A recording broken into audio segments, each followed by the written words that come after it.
فیض رمضان،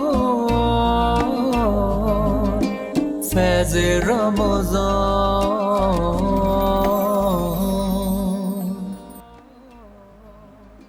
فیض رمضان۔ ناظرین، آپ سب دیکھ رہے ہیں فیض رمضان۔ وقفے کے بعد ہم ایک بار پھر حاضر ہو گئے۔ آج جو میں نے سوال کیا وہ ایک بار پھر آپ سب کو بتا دیتی ہوں۔ حضرت عیسیٰ علیہ السلام پر کون سی آسمانی کتاب نازل ہوئی؟ حضرت عیسیٰ علیہ السلام پر کون سی آسمانی کتاب نازل ہوئی؟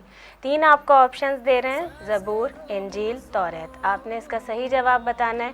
سوشل میڈیا پر آپ فیس بک پر، ٹویٹر پر، انسٹاگرام پہ، خاص طور پر یوٹیوب پر ہمیں جوائن کر سکتے ہیں۔ فیض رمضان کی لائیو افطار ٹرانسمیشن بھی دیکھ سکتے ہیں اور ساتھ میں کامنٹس کے ذریعے صحیح جواب بھی بتا سکتے ہیں۔ مفتی صاحب، آج ہم بات کر رہے ہیں عشرہ رحمت پر۔ وہیں پر جب ہم بات کرتے ہیں تو ہر عشرے کی اللہ تعالیٰ کی طرف سے ایک دعا بھی ہے خاص طور پر، اور اس میں جہاں ایک الگ مختلف جہاں رحمت، مغفرت، پھر نجات نام بھی آ گیا اور اللہ تعالیٰ کی طرف سے ہمیں حکم بھی مل گیا، تو اس میں رمضان المبارک میں مختلف طرح سے عبادات بھی ہیں، اس کے بارے میں تفصیلاً کچھ بتائیے۔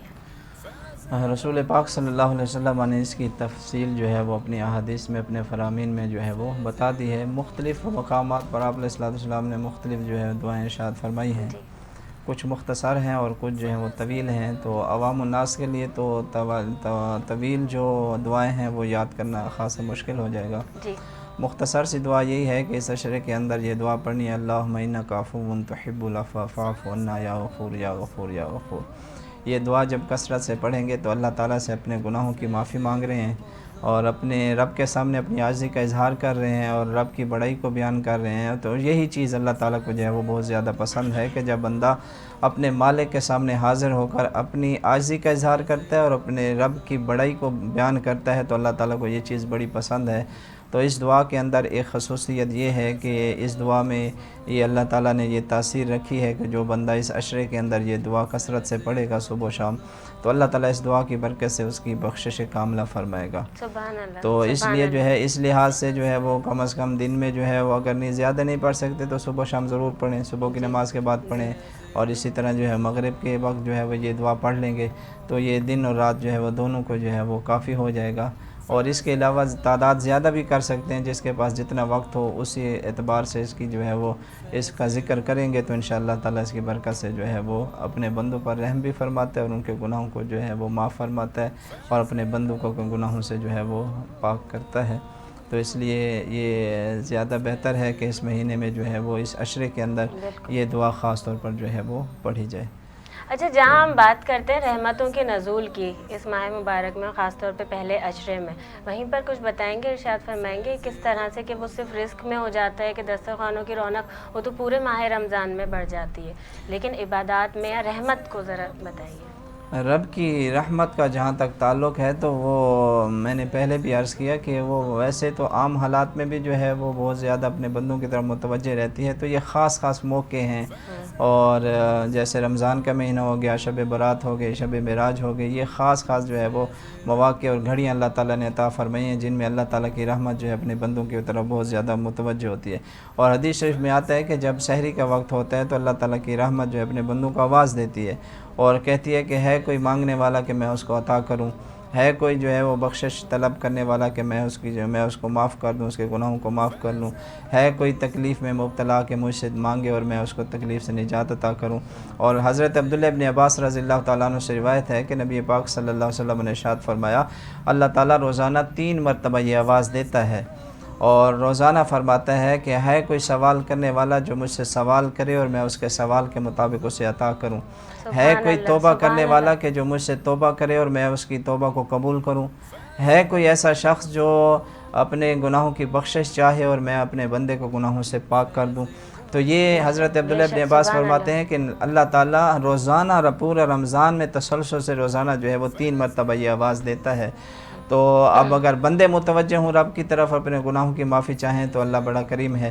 اور ویسے بھی آپ جانتے ہیں کہ رمضان المبارک کی ہر افطاری کے وقت اللہ تعالیٰ ایسے 10 لاکھ گناہ گاروں کو جہنم کی آگ سے آزاد فرماتا ہے جن پر گناہوں کی کثرت کی وجہ سے جہنم جو ہے وہ واجب ہو چکی ہوتی ہے۔ تو رمضان کے مہینے میں تو اور زیادہ جو ہے وہ کثرت ہو ہو جاتی ہے۔ اور اسی طرح فرمایا کہ جب شب جمعہ اور جمعے کا دن آتا ہے تو شب جمعہ اور جمعے کے دن کی ہر گھڑی میں اللہ تعالیٰ ایسے 10 لاکھ لوگوں کو جہنم سے آزاد کرتا ہے جن پر گناہوں کی وجہ سے جہنم واجب ہو چکا ہوتا ہے۔ اور جب 29 رمضان المبارک کی رات آتی ہے تو پورے رمضان میں جتنے لوگوں کو جہنم سے آزاد کیا ہوتا ہے ان کی تعداد کے مطابق اس رات میں اللہ تعالیٰ اپنے بندوں کو گناہوں سے آزاد کر دیتا ہے۔ اور جب عید کی رات ہوتی ہے تو فرشتے خوشیاں مناتے ہیں اور اللہ تعالیٰ اپنے نور کی خاص تجلی فرماتا ہے اور فرشتوں سے فرماتا ہے میرے فرشتوں بھلا بتاؤ کہ جب مزدور اپنا کام پورا کر لے تو اسے کیا صلہ دینا چاہیے؟ تو فرشتے عرض کرتے ہیں یا اللہ اسے پورا اجر ملنا چاہیے۔ تو اللہ تعالیٰ فرماتا ہے میرے فرشتوں تم گواہ ہو جاؤ میں نے اپنے تمام بندوں کی جو ہے وہ بخشش فرما دی ہے۔ سبحان اللہ، تو سبحان یہ اللہ۔ اس کی رحمت ہے، اس کا کرم ہے۔ اگر ہم اس مہینے میں جو ہے وہ زیادہ عبادات کریں، کثرت سے نوافل پڑھیں، قرآن پاک کی تلاوت کریں، درود پاک کی کثرت کریں، درود پاک کے حوالے سے تو آپ علیہ الصلوۃ والسلام نے فرمایا کہ جو میری ذات پر ایک مرتبہ درود پڑھتا ہے اللہ تعالیٰ اس پر 10 رحمتیں نازل فرماتا ہے، اور جو 10 مرتبہ درود پڑھے تو اللہ تعالیٰ 100 رحمتیں نازل کرتا سبحان ہے، اللہ، اور جو سبحان بندہ اللہ۔ 100 مرتبہ میری ذات پر روزانہ درود پڑھے تو اللہ تعالیٰ اس کی پیشانی کے درمیان لکھ دیتا ہے کہ یہ بندہ سبحان نفاق اللہ، کی بیماری سے اور سبحان اللہ۔ جہنم کی آگ سے آزاد ہے۔ سبحان اللہ۔ اور دوسری روایت میں آتا ہے کہ آپ علیہ السلام نے فرمایا میرا جو امتی روزانہ 50 مرتبہ مجھ پر درود پڑھتا ہے قیامت والے دن میں خود اس سے مصافحہ کروں گا۔ سبحان اللہ۔ اور اسی سبحان طرح آپ اللہ۔ علیہ السلام نے فرمایا کہ جو بندہ روزانہ مجھ پر 1000 مرتبہ درود پڑھے تو اللہ تعالیٰ اس کو انعام یہ عطا کرے گا کہ مرنے سے پہلے جنت میں وہ اپنا محل اور ٹھکانہ ضرور دیکھ لے گا۔ سبحان اللہ، تو سبحان اللہ۔ یہ درود شریف تو ایسی عبادت ہے جو علماء فرماتے ہیں کہ اگر دکھلاوے کے لیے بھی کی جائے تو اللہ تعالیٰ تب بھی قبول کر لیتا ہے، اور رمضان کے مہینے میں اگر درود شریف پڑھا جائے تو اس سے افضل اور میں کہتا ہوں کوئی عبادت کوئی ہے ہی نہیں۔ یعنی یہ ایسی عبادت ہے جو عام دنوں میں جو ہے وہ قبول ہی قبول ہے، اور رمضان کے مہینوں میں اگر کثرت سے کی جائے تو پھر جو ہے وہ اس کے ثمرات کس حد تک بندے کو حاصل ہوں گے۔ تو اس لیے یہ بھی گزارش ہے کہ درود پاک کی کثرت سے پڑھا جائے۔ مفتی صاحب بہت شکریہ، آپ کا وقت کی کمی ہے کیونکہ لائیو ہماری افطار ٹرانسمیشن ہو رہی ہوتی ہے، لیکن بس آخر میں ایک پیغام آپ سے چاہوں گی کہ ہمارے دیکھنے والے ناظرین کے لیے جو لوگ اللہ کی رحمت سے مایوس ہو جاتے ہیں، وہ بار بار پکار رہا ہے، وہ بار بار کہہ رہا ہے میری طرف آؤ، لیکن جو مایوس ہو جاتے ہیں اللہ کی رحمت سے، مختصراً کیا پیغام دیں؟ اللہ تعالیٰ نے تمام مخلوقات کو پیدا کیا ہے، خالق اور مالک وہی ہے سب کا، رازق بھی سب کا وہی ہے۔ انسانوں کو پیدا کیا اور اس کے 2 گروہ ہوئے، ایک گروہ ماننے والا ہے اور ایک جو ہے وہ نہ ماننے والا، انکار کرنے والا ہے، اور ان ماننے والوں میں بھی 2 گروہ ہو گئے، ایک فرما برداروں کا اور دوسرا نافرمانوں کا گروہ ہو گیا۔ اب فرما برداروں کے لیے اللہ تعالیٰ نے جنت کو پیدا کر دیا، اور نافرمانوں کو اللہ تعالیٰ نے جو ہے وہ جہنم کے عذاب کے ذریعے اور اپنی نافرمانی کے ذریعے سے ڈرایا ہے۔ لیکن جب ہم قرآن پاک اور احادیث مبارکہ کا مطالعہ کرتے ہیں تو اللہ تعالیٰ نے اور نبی پاک صلی اللہ علیہ وسلم نے کہیں پر بھی جو ہے وہ گناہگاروں کو اللہ تعالیٰ کی رحمت سے مایوس بالکل نہیں کیا ہے۔ قرآن پاک میں اللہ تعالیٰ فرما رہے ہیں قل یا عبادی الذین اسرفوا علی انفسہم لا تقنطوا من رحمت اللہ ان اللہ یغفر الذنوب جميعا۔ اے محبوب آپ فرما دیجئے ان لوگوں سے کہ اے وہ لوگوں جو اپنے گناہ کر کے اپنی جانوں پر ظلم کر بیٹھے ہو، اللہ کی رحمت سے مایوس نہیں ہونا۔ وہی اللہ ہے جو تمہارے سارے گناہوں کو بخشتا ہے، بس ایک مرتبہ آ جاؤ بس کسی بہانے سے، تو وہ بڑا کریم ہے، وہ یقیناً تمہارے گناہوں کو بخش دے گا۔ تو اس لیے مایوسی تو ویسے بھی اسلام میں گناہ ہے، اور مایوسی سے ہمارا اسلام قطعاً منع کرتا ہے۔ رب کی ذات سے امید کامل رکھنی چاہیے، اور اس کا خوف جس قدر بندے کے دل میں ہوگا تو اللہ تعالیٰ اسی کے مطابق بندے سے جو ہے وہ معاملہ کرتا ہے۔ ایک مختصر سی جو ہے وہ حدیث بیان کرتا ہے جہاں کہ نبی پاک صلی اللہ علیہ وسلم نے ارشاد فرمایا کہ ایک بندہ جس نے کثرت سے گناہ کیے اور جب اس کی موت کا وقت آیا تو اس نے اپنے اولاد کو بلا کر وصیت کی کہ جب میں مر جاؤں تو مجھے جلا دینا، اور میری راکھ کا بعض حصہ جو ہے وہ سمندر میں بہا دینا، اور بعض کو جو ہے وہ تری میں خشکی میں اڑا دینا۔ تو بیٹوں نے ایسا ہی کیا، اور جب وہ فوت ہو گیا بیٹوں نے جلا کے اس کی راکھ کا ایسا ہی کیا، تو اللہ تعالیٰ نے جو ہے وہ اس کی راہ کو اکٹھا کیا اور اپنے بندے کو پوچھا کہ میرے بندے تو نے ایسا کیوں کیا؟ تو اس نے عرض کیا اللہ تیرے خوف کی وجہ سے ایسا کیا، میرے دامن میں کوئی نیکی تھی نہیں اور مجھے یہ خوف تھا تیرے سامنے کیسے کھڑا ہوں گا۔ اور قرآن میں سورہ رحمان میں اللہ تعالیٰ نے فرمایا کہ جو بندہ اللہ کے سامنے کھڑا ہونے سے ڈر گیا اللہ تعالیٰ اس کو 2 جنتیں عطا فرمائے گا۔ تو رب کا خوف بندے کے اندر ہو اور بندہ جو ہے اللہ کی رحمت کی امید بھی لگائے رکھے اور حتی الوسع گناہوں سے بھی بچتا وابستہ رہے تو وہ بڑا کریم ہے، وہ اس کی رحمت بہانہ تلاش کرتی ہے، وہ اپنے بندوں کو بہت زیادہ بخشنے والا ہے۔ سبحان اللہ، جزاک اللہ خیر، بہت شکریہ مفتی صاحب آپ کا۔ اور ساتھ آپ کچھ اس وقت پیش کیجیے، کوئی نعت سنائیے۔ بہت ہی خوبصورت کلام پیش کر رہا ہوں، کلام اعلیٰ حضرت اور تزمین پی نصیر الدین نصیر۔ بسم اللہ بسم اللہ۔ کوئی دنیا عطا میں نہیں غمتا تیرا، ہو جو غاتم کو میسر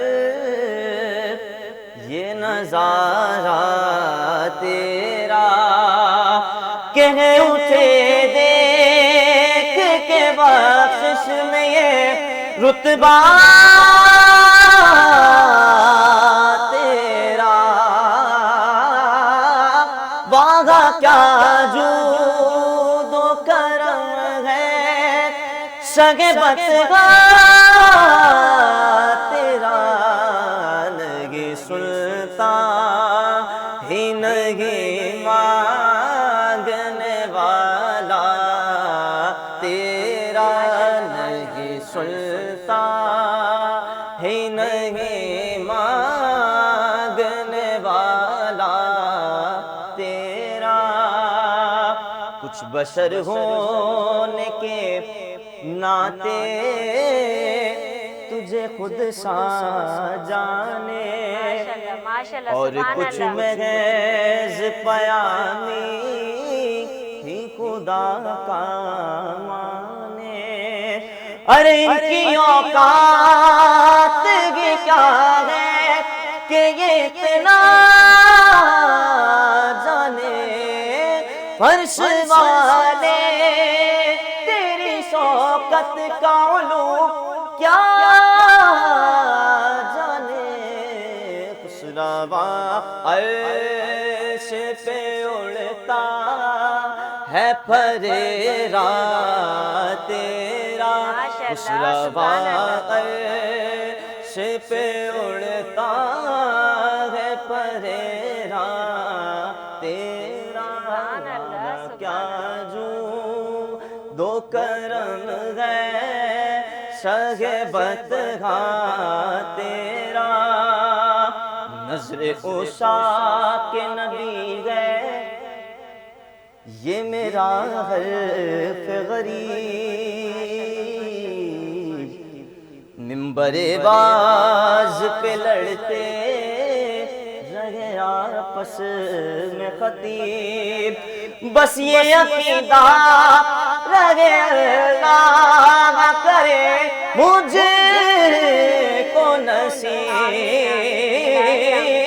کہ میں تو مالک ہی کہوں گا کہ وہ مالک کے حبیب، یعنی محبوب محب میں نہیں تیرا میرا، یعنی محبوب محب میں نہیں میرا تیرا، واہ کیا جو دو کرم ہے شہ بتگا تیرا، نہیں سنتا ہی نہیں مانگنے والا تیرا۔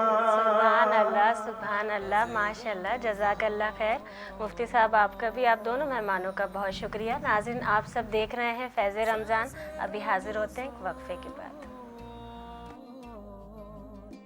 فیض رمضان، فیض رمضان،